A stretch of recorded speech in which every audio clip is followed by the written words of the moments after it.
اہل عرب وہ 3 اشروں کی بہت زیادہ تعظیم کیا کرتے تھے۔ ایک رمضان المبارک کا آخری اشرہ، ایک محرم الحرام کا پہلا اشرہ اور ذوالحجۃ الحرام کا پہلا اشرہ، ان تینوں کی بہت تعظیم کرتے تھے۔ بنیۃ الطالبین میں ہے کہ ذوالحجہ کے آخری دن کا روزہ رکھنے والا اور محرم کے پہلے دن کا روزہ رکھنے والا، یہ ایسا ہے جیسے اس نے گزشتہ سال وہ بھی روزے پہ ختم کیا اور نئے سال کی ابتدا بھی روزے سے کی۔ تو ذوالحجہ کی اختتام ہونے والا ہے، محرم الحرام کا بابرکت مہینہ شروع ہونے والا ہے، ہم بھی یہ نیت کر لیتے ہیں۔ فرمایا اللہ تعالیٰ اس کے لیے اس روزے کو 50 سال کے روزوں کا کفارہ بنا دیتا ہے۔ تو اسلامی سال کا آغاز وہ محرم الحرام سے ہوتا ہے اور اس کا اختتام ذوالحجہ سے ہوتا ہے۔ نبی رحمت صلی اللہ تعالیٰ علیہ وسلم کا فرمان ہے کہ محرم کا روزہ وہ 50 محرم کے ہر دن کا روزہ 1 ماہ کے روزوں کے برابر ہے۔ تو روایت میں بی بی حفصہ رضی اللہ تعالیٰ عنہ بیان فرماتی ہیں کہ نبی پاک صلی اللہ تعالیٰ علیہ وسلم 4 اعمال کو کبھی ترک نہیں فرماتے تھے۔ نمبر 1 10ویں محرم کا روزہ، نمبر 2 عشرہ ذوالحجہ کے روزے، نمبر 3 ہر مہینے کے 3 روزے اور فجر سے پہلے کی 2 رکعتیں۔ These 4 actions are repeated۔ اور اسی طرح ابو موسیٰ اشعری فرماتے ہیں کہ یوم عاشوراء کو یہود یوم عید شمار کیا کرتے تھے اور مسلمانوں کو نبی پاک صلی اللہ تعالیٰ علیہ وسلم نے حکم فرمایا کہ وہ اس دن کا روزہ رکھیں۔ تو یہ اسلامی کیلنڈر جو ہے، ہجری جو سال ہے، یہ بڑی اہمیت کا حامل ہے۔ تمام لوگ اس سے بے پرواہ ہو جائیں اور تمام لوگ جنوری، فیبرری، مارچ، اپریل، مئی، جون کی طرف ہو جائیں تو یہ مناسب نہیں ہے۔ We must know that what is the date or at least what is the month going on Islamically. یہ ادھر ایک کانفرنس ہو رہی تھی بہت زیادہ، مسلمانوں کے عروج کی کیا باتیں ہونی چاہیے، how we can excel, how we can bring back these glorious days and all the things Muslims have enjoyed، مسلمانوں نے جو ترقی کی کس طرح کیا جائے۔ اس میں فرانس کا ایک بہت بڑا ہسٹورین آیا ہوا تھا۔ جب کانفرنس ختم ہو گئی تو کسی مسلمان نے اس سے کہا کہ آٹوگراف دے دیں۔ اس نے آٹوگراف دیا اور اس سے پوچھا میں ڈیٹ لکھنا چاہتا ہوں، مجھے بتائیں گے ہجری تاریخ کیا ہے آج؟ وہ کہتا مجھے تو نہیں پتا۔ اس نے کہا 2 دن سے کانفرنس کر رہے ہو کہ مسلمان ترقی کیسے کرے، تمہیں اپنے سال کی تاریخ ہی نہیں پتا، تم نے کیا ترقی کرنی ہے؟ فرض واجب نہیں ہے، نہ جنوری فروری میں کوئی حرام بات ہے، لیکن بات تو سمجھنے کی ہے۔ محرم شروع ہوگا، آپ کی زندگی میں تبدیلی نہیں آئے گی، چینج تو آتا ہے۔ ذوالحجہ شروع ہوتا ہے، چینج آتا ہے، شوال شروع ہوتا ہے، رمضان شروع ہوتا ہے، بالکل ہی انسان یو ٹرن پہ چلا جاتا ہے۔ تو فرمایا قرآن مجید میں بے شک مہینوں کی گنتی اللہ کے نزدیک اللہ کی کتاب میں 12 مہینے ہیں جب سے اس نے زمین و آسمان بنائے، ان میں سے 4 مہینے حرمت والے ہیں، یہ سیدھا دین ہے، تو ان مہینوں میں اپنی جان پر ظلم نہ کرو۔ سورہ توبہ۔ یہاں پر یہ جو اللہ کی کتاب مراد لیا گیا نا، یا تو اس سے مراد قرآن حکیم ہے یا لوح محفوظ ہے یا وہ حکم ہے جو اس نے اپنے بندوں پہ نازل فرمایا۔ حرمت والے 4 مہینے، 3 are attached and 1 is separate۔ ذوالقعدہ، ذوالحجہ اور محرم، یہ تینوں ساتھ متصل ہے، اور رجب یہ دور ہے، الگ ہے۔ عرب کے لوگ ان حرمت والے مہینوں میں قتال کو بھی حرام جانتے تھے۔ رجب کی تعظیم کیوں ہے کہ اس مہینے میں وہ لوگ عمرہ کیا کرتے تھے، اور باقی 3 مہینوں میں حج کی تیاری ہے۔ ایک میں حج کی روانگی ہے ذوالقعدہ میں، ایک میں حج ہے ذوالحجہ میں، اور ایک میں حج سے واپسی ہے محرم۔ So this is the logic behind why these 4 months are so sacred۔ اتنے کی ہولی ان کو سمجھا جاتا ہے۔ تو بہرحال زندہ قومیں اپنی تاریخ، اپنی ایونٹس اور حساب کتاب رکھتے ہیں وہ کیلنڈر کے حساب سے. بعض قوموں کے اندر بادشاہوں کے عروج و زوال کو معیار بنایا گیا تھا. یہودیوں نے بیت المقدس جب ویران ہوا تھا اس کو معیار بنایا. عیسائیوں نے جب حضرت عیسیٰ علیہ السلام کو اٹھا لیا گیا اس کو معیار بنایا. اور عرب والوں نے جب ابراہا نے حملہ کیا تھا خانہ کعبہ پہ، فیل کا جو واقعہ ہوا تھا ہاتھیوں کے ساتھ، اس کو معیار بنایا تھا. تو یہ یاد رکھیں کہ زندہ قومیں ان کا اپنا کیلنڈر، اپنی تاریخی واقعات یہ ہوتے ہیں. وی ہیو اور ہجری کیلنڈر، سورج، چاند، ستارے، ان کی موومنٹ کے ساتھ یہ سال، یہ دن یہ ہوتے ہیں. قرآن مجید میں آیا ذالک التقدیر العزیز العلیم والشمس والقمر حسبانا. ترجمہ ہے اس نے سورج اور چاند کو اوقات کے حساب کا ذریعہ بنایا، زبردست علم والے کا مقرر کیا ہوا اندازہ ہے. نہ just contemplate on the movement, سورج کی اور چاند کی حرکات، ان کے دورے، اور سورج اور چاند جو سیریں کر رہے ہیں ان کو ذرا مد نظر تو رکھیے. اسے کہتے ہیں سولر موومنٹ اور لیونر موومنٹ. یہ بہت امپورٹنٹ ہے. ہمارا نظام شمسی جو ہے سولر سسٹم، اس میں ایک سٹار ہے، وہ ہے سن، اور اس میں پہلے 9 پلانٹس تھے، اب 8. پلوٹو کو پلانٹ کا درجہ نہیں دیا جاتا، یہ ڈوارف ہے.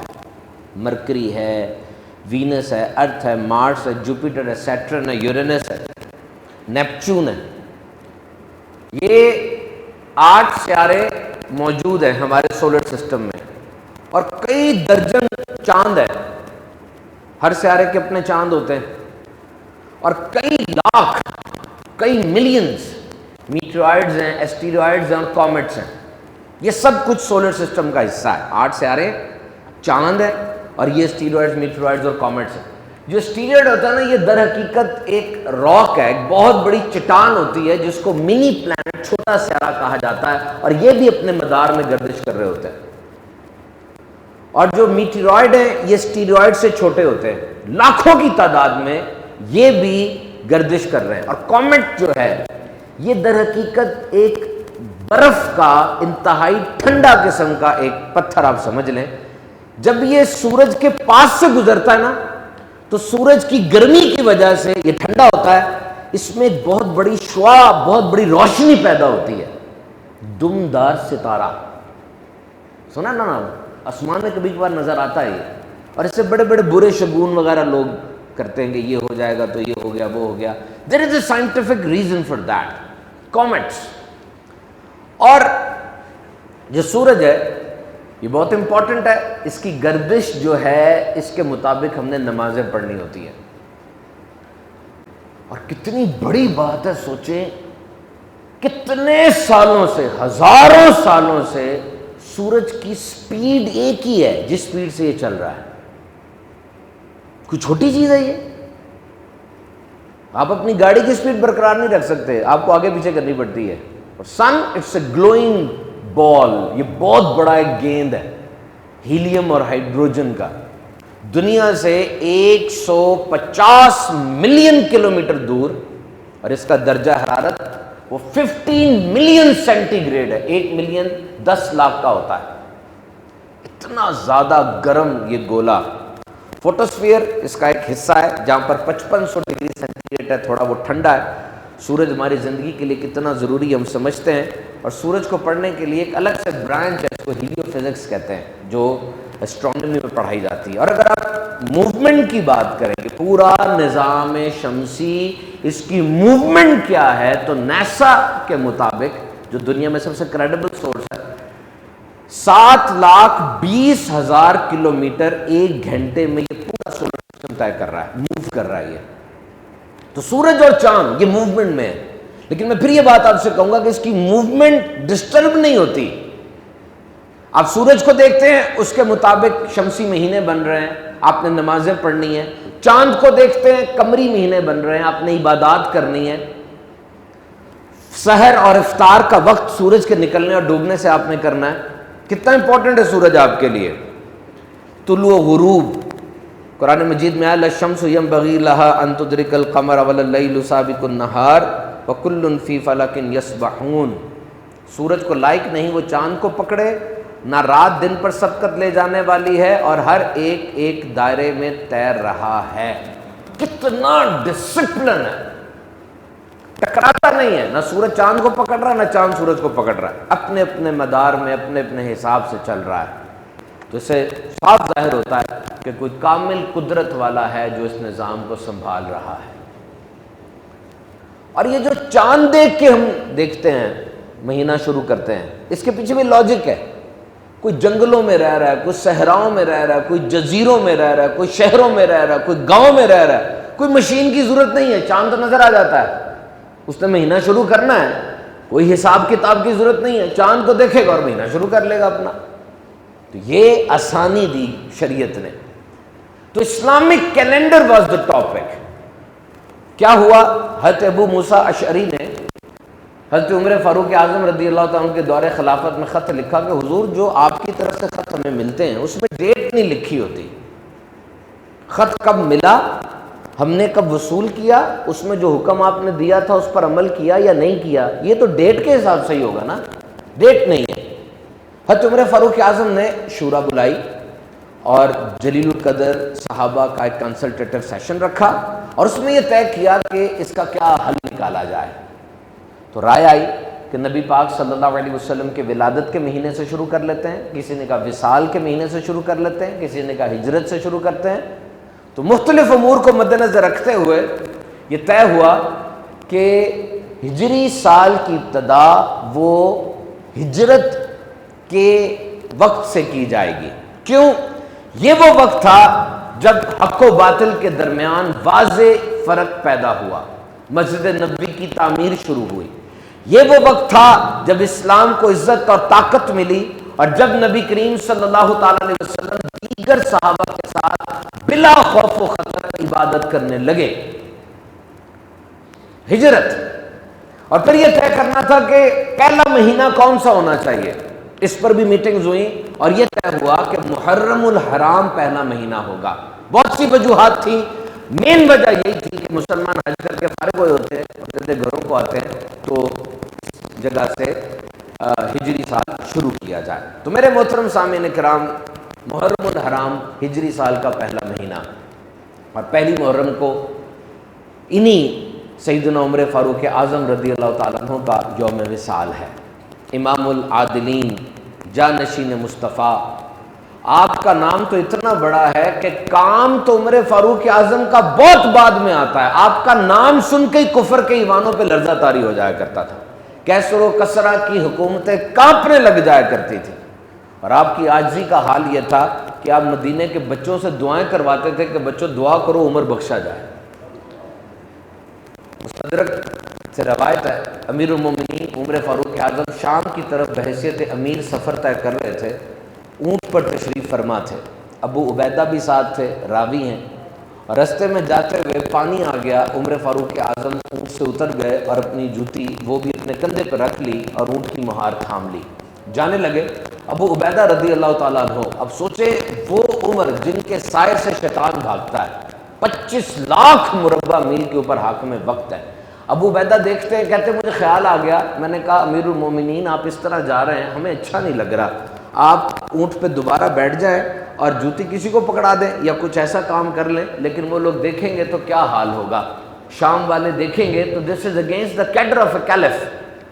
تو عمر فاروق اعظم رضی اللہ تعالیٰ نے ارشاد فرمایا ابو عبیدہ اگر تیری جگہ کوئی اور ہوتا میں اسے بتاتا، اسے سبق سکھاتا. یہ ابو عبیدہ کوئی چھوٹے آدمی نہیں ہے. ایک بار یہی عمر فاروق اعظم اپنے مصاحبین کے ساتھ بیٹھے ہیں اور پوچھتے بتاؤ تمہاری ایک خواہش پوری اگر کی جائے کون سی خواہش تمہاری ہوگی؟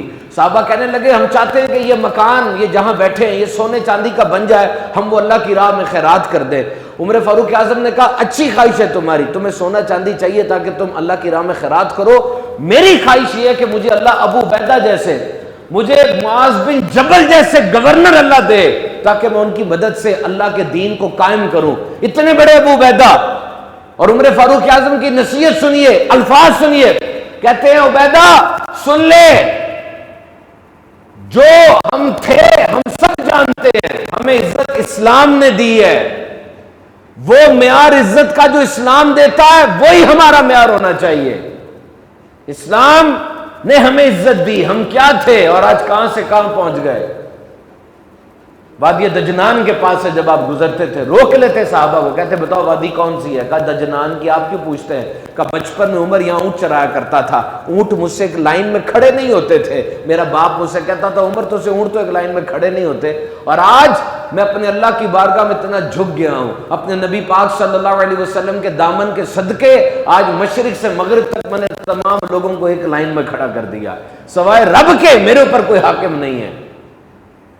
تو جب تم عزت کہیں اور سے مانگنا شروع کر دو گے اسلام کے علاوہ، تمہیں ذلیل کر دیا جائے گا، اور ایسا ہو نہیں رہا۔ نصیحت دیکھیے، حضرت امیر المومنین عمر فاروق اعظم رضی اللہ تعالیٰ عنہ، آپ کی شان میں علی المرتضیٰ کہتے ہیں کہ میں نے نبی کریم صلی اللہ علیہ وسلم کو فرماتے سنا، عمر بن خطاب اہل جنت کا آفتاب ہے، سورج ہے۔ عمر بن خطاب اہل جنت کا آفتاب ہے۔ عمر بن خطاب رضی اللہ تعالیٰ نے جب یہ سنا، آپ صحابہ کے ساتھ مولا کائنات حضرت علی کے گھر آ گئے اور کہا میں نے سنا ہے کہ آپ کہتے ہیں کہ عمر اہل جنت کا آفتاب ہے۔ کہ بالکل، میں نے نبی پاک صلی اللہ علیہ وسلم سے سنا ہے۔ امیر المومنین نے کہا آپ یہ بات کاغذ پہ لکھ دیں۔ انہوں نے لکھا کہ میں علی بن ابو طالب رضی اللہ تعالیٰ عنہ حضرت عمر کے لیے دو عالم کہ مالک و مختار صلی اللہ علیہ وسلم سے روایت کر کے لکھتا ہوں کہ نبی پاک صلی اللہ علیہ وسلم نے سیدنا جبریل سے سنا کہ عمر اہل جنت کا آفتاب ہے۔ حضرت عمر فاروق نے کاغذ لیا اور اپنے بچوں سے کہا کہ جب میں دنیا سے چلا جاؤں یہ کاغذ میری قبر میں ساتھ رکھ دینا۔ اور آپ کو نبی پاک صلی اللہ علیہ وسلم سے کتنی عقیدت تھی، کتنی اٹیچمنٹ تھی۔ ایک جگہ پر غزوے میں کھانا کم ہو گیا تو کچھ صحابہ نے مشورہ دیا کہ اپنی سواریوں کو ذبح کر لیتے ہیں اور کھانے کا بندوبست ہو جائے گا۔ عمر فاروق اعظم رضی اللہ تعالیٰ نے جب سنا، عرض کی یا رسول اللہ صلی اللہ علیہ وسلم یہ تو دونوں طریقے سے کام جو ہے نا وہ صحیح نہیں رہے گا، سواری بھی ذبح ہو جائے گی اور جب ہم دشمن کے سامنے جائیں گے بھوکے بھی ہوں گے، بھوک تو دوبارہ لگ جائے گی، اور سواری بھی نہیں ہوگی۔ اس کا حل کیا ہو سکتا ہے؟ میں حل عرض کرتا ہوں، وہ یہ کہ آپ جتنا بچا کھانا ہے نا، یہ کھانا ہم نبی پاک صلی اللہ علیہ وسلم کی بارگاہ میں پیش کر دیتے ہیں، آپ برکت کی دعا فرما دیں گے، کھانا سب کو کافی ہو جائے گا۔ اور ایسا ہوا، کھانا جو تھا بارگاہ اقدس میں رکھا، میرے نبی پاک صلی اللہ علیہ وسلم نے برکت کی دعا فرمائی۔ صحابہ فرماتے ہیں کہ وہ کھانا سب کو پورا ہوا، وہ جس پر دعا کی گئی تھی وہ اتنا ہی رہا۔ اور میرے آقا علیہ الصلوۃ والسلام اتنا مسکرائے کہ آپ کی داڑھ شریف جو تھی وہ نظر آنے لگ گئی تھی۔ یا ایک اور بہت بڑا آپ کی اسوہ سے، ذات سے سیکھنے کو ملتا، آپ کا کوئی دوست ہے، آپ کا بیٹا ہے، آپ کا کوئی رشتہ دار ہے، وہ غفلت میں پڑ گیا، گمراہ ہو گیا، آپ اس کو سمجھانا چاہتے ہیں، کیا طریقہ کار ہوگا؟ عمر فاروق اعظم شام کے ایک بہادر شخص کو ڈھونڈ رہے تھے، مل نہیں رہا تھا، کسی نے بتایا شراب کی لت میں پڑ گیا ہے، ضائع ہو رہا ہے۔ آپ نے اس کو خط لکھا، میں عمر بن خطاب تمہارے نام لکھتا ہوں کہ تم پر سلامتی نازل ہو، میں تمہارے متعلق اللہ کا شکر گزار ہوں، اس کے سوا کوئی معبود نہیں، گناہوں کو بخشنے والا، توبہ قبول کرنے والا، سخت سزا دینے والا، بڑا انعام دینے والا ہے، اس کے سوا کوئی معبود نہیں۔ اور پھر اپنے اس بھائی کے لیے دعا مانگی، اے اللہ اسے راہ راست پر لے آ، اے اللہ اسے جگا دے۔ اور پھر جب اس بندے کے پاس عمر فاروق اعظم کا پروانہ پہنچا، وہ رونے لگا اور کہنے لگا اللہ نے مجھے اپنے عذاب سے ڈرایا ہے، اس کے سوا کوئی معبود نہیں۔ وہ روتا جا رہا تھا اور اس نے اسی حالت میں اللہ کے حضور توبہ کر لی۔ تو جب بھی کوئی ایسا معاملہ درپیش ہو، ضرور اپنے اس بھائی کے لیے اللہ سے دعا ضرور کرو کہ اے مالک تو اس کو راہ راست پر لے آ۔ تو میرے محترم سامعین کرام، یہ وہ ہستی کا ذکر ہے جن کے دور میں 1000 سے زیادہ شہر فتح ہوئے۔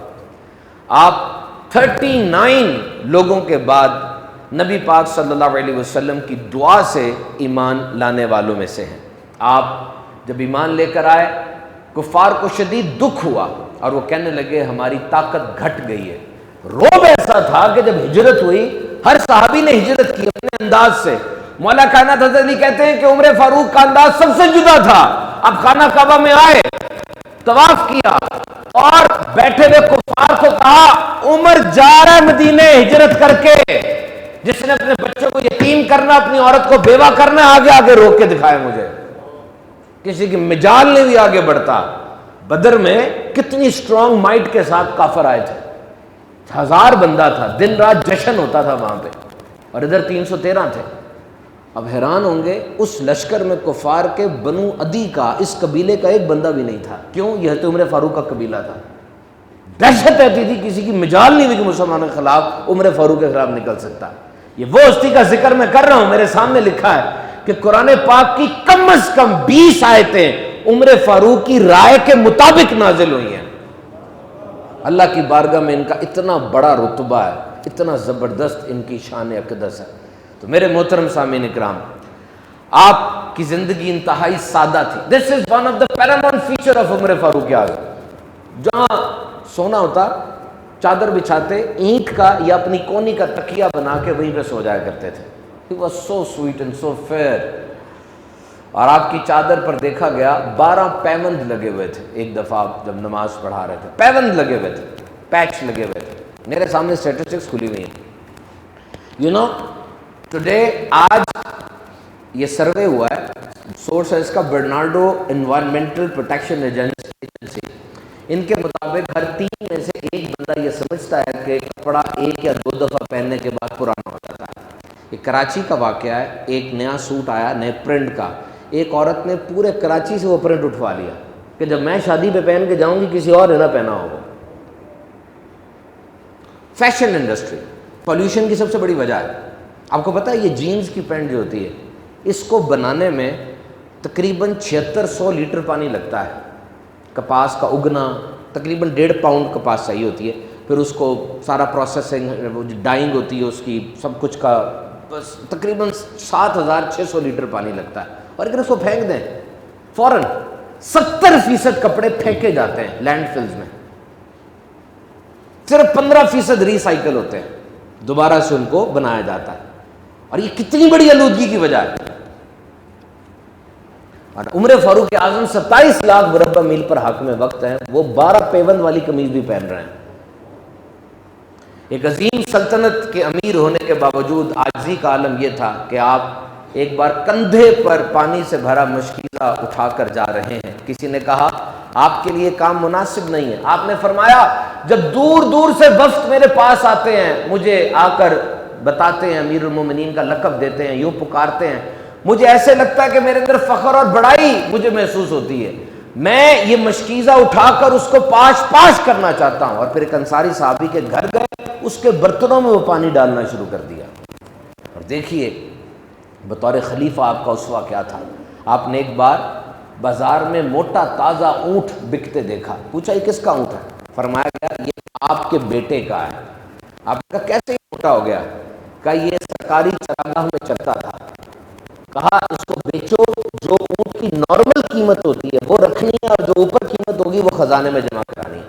اب جب کوئی گورنر، جب کوئی عامل مقرر کرتے نا، اس کی جائیداد کی لسٹ لیتے تھے، اور پھر کچھ عرصے بعد دیکھتے جائیداد بڑی ہے اگر تو اس سے مواخذہ کرتے، اور اگر وہ جواب نہ دے پاتا بڑی بھی ساری جائیداد حکومت میں جمع کروا دی جاتی تھی۔ اس قدر آپ کا انداز ہوا کرتا تھا۔ تو محترم سامعین اکرام، عمر فاروق اعظم 26 ذو الحجہ کو مجوسی غلام ابو لولو فیروز نے آپ پہ حملہ کیا اور آپ کے اوپر چاقو کے وار کیے۔ آپ گر گئے، وہ بھاگا خنجر چلاتا، 5 لوگوں کو اور اس نے شہید کر دیا، پھر اپنے آپ کو خود چھری ماری اور مر گیا۔ حکیم نے آپ کو شربت پلایا، دودھ پلایا، پانی پلایا، وہ آنتوں سے بہہ گیا، اور اس حالت میں آپ نے اپنی وصیت شروع کی۔ 3 دن کے بعد آپ کا وصال ہوا۔ بی بی عائشہ صدیقہ رضی اللہ تعالیٰ عنہ کو پیغام بھجوایا کہ عمر اپنے ساتھیوں کے ساتھ، یعنی نبی پاک صلی اللہ علیہ وسلم اور ابو بکر صدیق کے ساتھ دفن ہونا چاہتے ہیں۔ وہ رو رہی تھی، کہنے لگی وہ جگہ میں نے اپنے لیے پسند کی تھی، لیکن میں اپنے اوپر عمر فاروق اعظم کو ترجیح دیتی ہوں۔ تو I will end with this statement کہ عام طور پہ لوگ سکندر کا عمر فاروق اعظم رضی اللہ تعالیٰ سے موازنہ کرتے ہیں۔ الیگزینڈر دی گریٹ کہا جاتا ہے اس کو۔ سکندر 20 سال کی عمر میں بادشاہ بنا، 22 سال کی عمر میں اس نے یونان کو فتح کیا، ترکی، ایران، مصر، انڈیا میں راجہ پورس کی طرف وہ آیا۔ 20 سال کی عمر میں جب اس نے بادشاہت سنبھالی، جنرل بنا، وہ پورا ایک مرسی کام تھا، اوپر سے جنرل آتے جا رہے تھے اس کے خاندان کے۔ آپ مجھے بتائیں اس کو سکھانے والے کتنے لوگ ہوں گے؟ اس کو کتنے لوگوں نے فن سپہ سالاری، گھڑ سواری سب کچھ سکھایا ہوگا؟ لیکن عمر فاروق اعظم رضی اللہ تعالیٰ عنہ کے زمانے میں 7 پشتوں میں آپ کے کوئی بادشاہ، کوئی جرنیل نہیں تھا۔ آپ بچپن میں اونٹ، بھیڑ بکریاں وغیرہ چلا کرتے تھے۔ سکندر نے 10 سال کے اندر 18 لاکھ مربع میل فتح کیا، ایک آرگنائزڈ آرمی کے ساتھ۔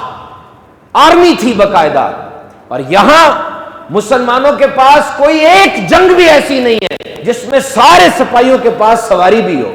5 کھجوریں اور پانی اگر مل جاتا نا کسی مجاہد کو، اس کے لیے عید کا دن ہوا کرتا تھا یہ۔ لیکن ہر فوجی وہ اسلامی اصولوں پر پابندی کرتا تھا۔ ایسا نہیں تھا دن کو لڑو، رات کو عیش و عشرت کے ساتھ سو جاؤ، نو، ایوری تھنگ واز ڈسپلنڈ۔ وہ لوگ ہر طرح سے مقابلہ کرتے، سپہ سالار سے لے کر فوجی تک احکام کی پاسداری کرتے، روزوں کو کبھی ترک نہیں کیا تھا۔ فتح کے بعد عورتوں، بچوں اور بوڑھوں پر تلوار کبھی نہیں اٹھائی تھی، کوئی غلط حرکت نہیں کی تھی اس علاقے میں جا کے۔ تو سکندر 10 سال کی عمر میں، 10 سال کے عرصے میں تقریباً 18 لاکھ مربع میل فتح کر رہا ہے، اور عمر فاروق اعظم کے وصال کے وقت مسلمانوں کی سلطنت تقریباً 27 لاکھ مربع میل تھی، جس میں روم، ایران کی سپر پاور شامل تھی۔ سکندر نے بہت سے جنرلز کو مار دیا تھا، اور جب وہ انڈیا کی طرف بڑھ رہا تھا اس کے فوجیوں نے بغاوت کر دی تھی، جبکہ عمر فاروق اعظم رضی اللہ تعالیٰ عنہ نے خالد بن ولید رضی اللہ تعالیٰ جیسے بڑے جرنیل کو اپنے عہدے سے معزول کیا۔ اس کی پوری وجوہات ہے، میں بیان کروں گا، پوری وجوہات ہے کیوں معزول کیا گیا تھا، اور بھی بہت سے گورنرز کو ہٹایا، کوئی بغاوت نہیں ہوئی۔ کیوں؟ سب کو اس بات کا پتہ تھا کہ عمر فاروق اعظم کوئی غلط فیصلہ نہیں کر سکتے۔ اور پھر سکندر کی حکومت اس کے مرنے کے 5 سال کے بعد ختم ہو گئی تھی، اور عمر فاروق اعظم نے جہاں جہاں اسلام کے جھنڈے گاڑے، آج بھی وہاں پہ اللہ اکبر کی صدائیں سنائی دیتی ہیں۔ تحریک آزادی کے وقت بر صغیر کے لوگوں نے، رہنے والوں میں، لاہور کے لوگوں نے برٹش امپائر کو دھمکی دی کہ اگر تم آگے بڑھے تم جان لو گے چنگیز خان کون تھا، اور اس وقت نہرو نے یہ بات کہی تھی۔ حیرت کی بات ہے، مسلمان چنگیز خان کی بات کر رہے ہیں، انہیں پتہ نہیں ان کے پاس عمر فاروق اعظم کی مثال بھی موجود ہے۔ اتنی بڑی شان ہے۔ سکندر دنیا سے گیا، اپنا نظام بھی ساتھ لے گیا، کچھ نہیں بچا، لیکن یہاں پر جب عمر فاروق اعظم کا دور حکومت تھا، آپ نے کتنا بڑا نظام دیا۔ نمبر 1 تراویح کا نظام، یہ عمر فاروق اعظم کے دور سے شروع ہوا۔ آپ کا درہ بڑا مشہور تھا، آپ مدینے کی گلیوں میں نکل جاتے، جس کو دیکھتے ہاتھوں ہاتھ اس کو سزا دیتے۔ عربوں میں مشہور ہو گیا کہ عمر کا درہ یعنی ہنٹر، وہ تلوار سے زیادہ ہیبت والا ہے۔ آپ نے ہجری سن کی ابتدا کی، آپ نے فوجیوں کے لیے وظیفے مقرر کیے، آپ نے نومولود بچوں کے لیے، آپ نے بیواؤں کے لیے وظیفے مقرر کیے، فوجیوں کو، پولیس والوں کو وردی دی، ان کے وظیفے مقرر کیے۔ سب سے پہلا بیت المال آپ نے شروع کیا۔ آپ جب نماز پڑھاتے تھے، آپ قرآن کی ایک آیت کی تلاوت کرتے، اتنا روتے کہ آخری صف تک رونے کی آوازیں جایا کرتی تھی۔ نظام دیکھو، آپ نے مسجد کے فرش کو پکا کیا، لائٹنگ کی۔ تحریک آزادی کے وقت بر صغیر کے لوگوں نے، رہنے والوں میں، لاہور کے لوگوں نے برٹش امپائر کو دھمکی دی کہ اگر تم آگے بڑھے تم جان لو گے چنگیز خان کون تھا، اور اس وقت نہرو نے یہ بات کہی تھی۔ حیرت کی بات ہے، مسلمان چنگیز خان کی بات کر رہے ہیں، انہیں پتہ نہیں ان کے پاس عمر فاروق اعظم کی مثال بھی موجود ہے۔ اتنی بڑی شان ہے۔ سکندر دنیا سے گیا، اپنا نظام بھی ساتھ لے گیا، کچھ نہیں بچا، لیکن یہاں پر جب عمر فاروق اعظم کا دور حکومت تھا، آپ نے کتنا بڑا نظام دیا۔ نمبر 1 تراویح کا نظام، یہ عمر فاروق اعظم کے دور سے شروع ہوا۔ آپ کا درہ بڑا مشہور تھا، آپ مدینے کی گلیوں میں نکل جاتے، جس کو دیکھتے ہاتھوں ہاتھ اس کو سزا دیتے۔ عربوں میں مشہور ہو گیا کہ عمر کا درہ یعنی ہنٹر، وہ تلوار سے زیادہ ہیبت والا ہے۔ آپ نے ہجری سن کی ابتدا کی، آپ نے فوجیوں کے لیے وظیفے مقرر کیے، آپ نے نومولود بچوں کے لیے، آپ نے بیواؤں کے لیے وظیفے مقرر کیے، فوجیوں کو، پولیس والوں کو وردی دی، ان کے وظیفے مقرر کیے۔ سب سے پہلا بیت المال آپ نے شروع کیا۔ آپ جب نماز پڑھاتے تھے، آپ قرآن کی ایک آیت کی تلاوت کرتے اتنا روتے کہ آخری صف تک رونے کی آوازیں جایا کرتی تھی۔ نظام دیکھو، آپ نے مسجد کے فرش کو پکا کیا، لائٹنگ کی۔ حضرت علی المرتضیٰ کرم اللہ تعالی وجہ الکریم آئٹ ہوئی ہے، کہتے ہیں سلام عمر پر، جس طرح اس نے مسجد کو روشن کیا اللہ اس کی قبر کو بھی ویسے روشن کرے۔ دیکھیے نظام کیسا آپ نے بنایا۔ اور پھر جنگلات اور پہاڑوں کی پیمائش، اور آپ کے دور کے اندر بطور خلیفہ آپ کا طرز عمل دیکھیے۔ آپ باہر نکلتے ہیں، دیکھتے ہیں دو پردیسی میاں بیوی بیٹھے ہیں، بڑے پریشان ہیں، ولادت کا معاملہ ہے۔ آپ گھر سے اپنی زوجہ کو لے کر آتے ہیں، کہتے ہیں خیمے میں چلی جاؤ، اور باہر بیٹھ جاتے ہیں۔ زوجہ اندر جاتی ہے، پھر باہر آتی ہے، خلیفہ باہر بیٹھے ہیں بندے کے ساتھ۔ زوجہ آ کر کہتی ہے مبارک ہو امیر المومنین، اللہ نے اس کو بیٹا عطا فرمایا ہے۔ وہ بندہ کانپنے لگتا ہے کہ میرے ساتھ بیٹھا ہوا بندہ وہ وقت کا امیر المومنین ہے۔ آخری واقعہ سنیے، اس کے بعد نماز کی طرف بڑھتے ہیں۔ قحط کا زمانہ تھا، ایک غریب عورت اپنے بچوں کو لیے بیٹھی تھی، سامنے چولہے پر ہنڈیا دھری ہے، ہنڈیا میں کچھ بھی نہیں ہے۔ عمر فاروق اعظم دیکھتے ہیں، روتے ہوئے بچوں کو دیکھتے ہیں، جاتے ہیں، گوشت خریدتے ہیں، روٹی خریدتے ہیں، گوشت خود اپنے ہاتھ سے بناتے ہیں، بچوں کو کھلاتے ہیں، اور پھر ان بچوں کو جب ہنستا دیکھتے ہیں، کھیلتا دیکھتے ہیں، تب وہاں سے واپس آتے ہیں۔ کسی کا موازنہ نہیں کیا جا سکتا۔ عمر فاروق اعظم کی تربت پر بہت رحمت نازل ہو۔